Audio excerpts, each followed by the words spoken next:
Thanks for clicking on Just Beast Fitness. I'm your trainer Jasper Bravo. On this video we are going through a leg workout. This is leg day and we are starting with the calves immediately. Always we start with the calves because it's been our weakest body part for the longest, and that's why we have to start with it. So as you can see, we are starting with a single leg. Is it called single legged raises? Yeah. And because at this gym of ours, as you can see, it's a very old school gym, so we don't have such machines, any machine for that matter, for doing calf movements. But you know what, we don't have excuses. We have to train our calves come what may, so we have to improvise. That's why you see I place that bar over there for my support, and I use that raised pad. That is the place, that's usually the position where somebody stands when somebody is giving you a spotter when doing inclined bench. So that's the place that I use to do this workout. And guess what, I ain't getting any less of a pump compared to somebody who has an awesome and well placed machine. So I can assure you for sure that I'm having a very awesome workout with this one. I can't complain. So you have no excuse, man. Whatever you have, what matters is if you have the technique, you know how to do it, you have the knowledge, you know what you need to do, the movements, the full range of motion. Anything beyond that is an excuse. So right now I'm on my second set of this workout, and I'm trying to do as many reps as I can. As you can see, the weight I'm using here is not heavy weight. It's just 15 kilograms. So it's just, I use that weight because we know very well that for me personally, I don't know about you, but personally when I train my calves, I usually get awesome pumps when I go for the high reps. The higher reps tend to get me to that pump sooner than the heavier, fewer reps. I don't know about you, but that's just what works for me, and I always like that. For me, one of the indication to me that I worked out well is that pump. It might not be true all the time, but that's just one of the criteria that I use to confirm if I had an awesome blast of a workout. That is how pumped I feel after the workout and how soon I get there. That's what matters to me. At least that's one of the things that matters to me the most. So we are on our third set on this workout, and normally I try to do at least 4 sets on calves. I do at least 4 to 10 sets depending on the day and depending on how I feel that day, and also depending on time. Those are many factors that we have to consider, because sometimes you notice that we have like 1 hour for the workout, sometimes we have 2 hours, sometimes we can go and there's nothing that will be, there's no business that will not be attended to somewhere else, so for lack of a better word. So it all depends on the day. Sometimes also energy levels, you find that sometimes you're just so strong, sometimes you don't have the morale. It all depends. So right now I'm already feeling an awesome burn on my calves, and I swear to God, this is a good workout. This is a very good workout. And I usually see people have flares. Sometimes you find that people have different flares of the foot when doing this, meaning people put their foot at different angles when doing this workout.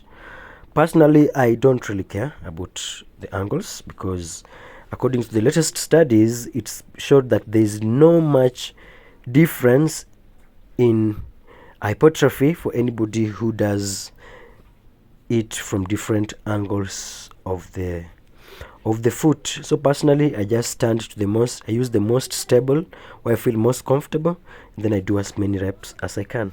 That's what matters to me. If you care about the angles, maybe sometimes you need to toes facing in, and then you do it toes facing out and toes facing forward. You do you, man. If it works for you, well and good. But personally, I just try to eliminate things that don't work and things that science have proven not to work. Because since I started, because there's a time I used to do that a lot and I never used to see any serious gains with my calves, but nowadays, since I started caring less about the angle of how I place my feet and caring more on comfortability, I've seen crazy improvements in my calves, and that's what matters. And maybe it's not that, it could be the fact that also nowadays I train my calves more, because I never used to train my calves as much. I used to train them the day that I train my legs, which was like once to twice per week. But nowadays I don't do that. Nowadays I train my calves every day or every other day, after learning that they usually tend to recover really fast. Now I'm done with my calves, they're so pumped, and I head direct to now doing my quads, and I start with leg extension, and I'm going for moderate reps just to make sure that I can squeeze the weight enough, and the weight also needs to be tasking enough to make me get that stimulation on the muscle. So that is the first set. I'll head to the second set, and as the previous set we did about 12 reps, I aim for the same in the second set.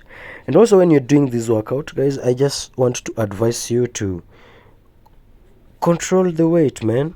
And many people don't have a problem, by the way, with controlling the weights on this workout, but many people have a problem with squeezing at the top. I notice many people don't complete the rep. People kind of get to an angle where the knee is almost locked, and they don't, because maybe they think that will stop tension it will end tension. But I swear to God, when you squeeze it up there's usually some awesome tension you get, especially almost up your waist, because if you do those shallow reps, you will activate your thighs, the quads, but mainly the part that is close to your knees. But now when you squeeze it and straighten your leg up enough, you notice that you even activate the upper part of your quads, the part that is closest to your hips. Now we're done with that workout. We are heading, that was like 3 sets. Now we are heading to front squats, and here we are using 70 kilograms of weight, not heavy weight, and we just want to control the weight really well. And nowadays I don't start with squats. I used to start my workouts with squat each and every workout, but nowadays I really don't do that, because I don't want to. There's this time I got some injury. I got attacked by thieves, and like I got hurt on my knees. They hit me on the knees, and after that I've never recovered fully. My knees are still in some little pain sometimes, or discomfort when I do the squats. So I try to put my squats at the end of the workout, of the quads workout, so that I train them when I'm already tired, so I don't need to really have to use heavy weights to get to failure and get enough activation on my quads, if you understand what I'm saying. So that's why I do that. I make sure that I finish with them when I'm doing my quads, just for that. As you can see on this workout, the first set I just did front squat, and immediately I went to leg extension as a superset. That is just to make sure that I get close enough to failure and get that squeeze and burn and that pump. Now this is another set. I'm doing the same, finishing my front squat, heading direct to leg extension, just to get that awesome itch feeling that you feel at the end of the workout, when you feel like it's kind of burning, it's kind of nice, it's kind of sweet. At the same time, it's good because it makes you feel the pump really bad. Now this is the third set for the front squats, and I just wanted to tell you that between these sets I rest for about 1 to 2 minutes. I don't really go for so long, because the weights I'm using right now are not heavy. When I go for really heavy weights, I tend to wait a bit longer, because of the tasking of how much the heavy weight tasks my CNS, my central nervous system. So at least during these times, on these ones, I tend to rest for a few minutes, like 1 to 2 minutes, and I feel good enough. Now this is my, I think, third set of this one, and just another superset, going for leg extension immediately after just doing my front squats. And I can assure you that this is a very good way to get close enough to failure. Because of this, again, anytime you do squats or such workouts that you feel endangered in a way, you tend not to get close enough to failure, because you feel maybe the weight will fall on you. So to get to that failure, I come and finish it with workouts which are not dangerous, for lack of a better word, like leg extension, just to make me drain everything on that quads. So I'm right now done with the quads, and I'm heading direct to leg curls just to now do leg curls just to now kick some blood into my hamstrings to make that leg look full from the side or from the back, because many people just think that on their legs day they need to do squats. That's what many people do, by the way, which is okay, but it's not optimal, because you'll notice that many people who do that will have very awesome legs, huge legs when you look at them from front. But if you look at them from behind or side, you'll notice they are very tiny, kind of. Their legs tend to look tinier, and when they wear shorts or trousers, they don't really fill in the pants well enough. That is because they don't train their hamstrings. Hamstrings will help you look big and all-rounded from the side and from back too, and it will make you have that well balanced and organized and balanced physique that you want to have. That is what you're looking for. You want to have a symmetrical and a balanced body as much as possible, and that's how you do this. Personally, when I used to start working out, I never used to do hamstrings, but I didn't know any better. That's what I thought. The only workout for legs is squats, and that's what I used to do. But as I learned all these things, I came to realize that there are very many leg muscles behind the legs, the side of the legs, and in front of the legs too. So this is, I think, the third set or the fourth set. I think this is the fourth set of the leg curls.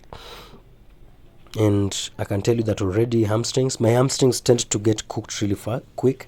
I don't usually need so very many sets for my hamstrings, because just a few sets, like let's say 4 sets to 6, and I usually feel like I'm already cooked enough. Sometimes, of course, I go to as high as 10, sometimes 8 sets, but not all the time. So if you love this, like it, and let me see you in the next one.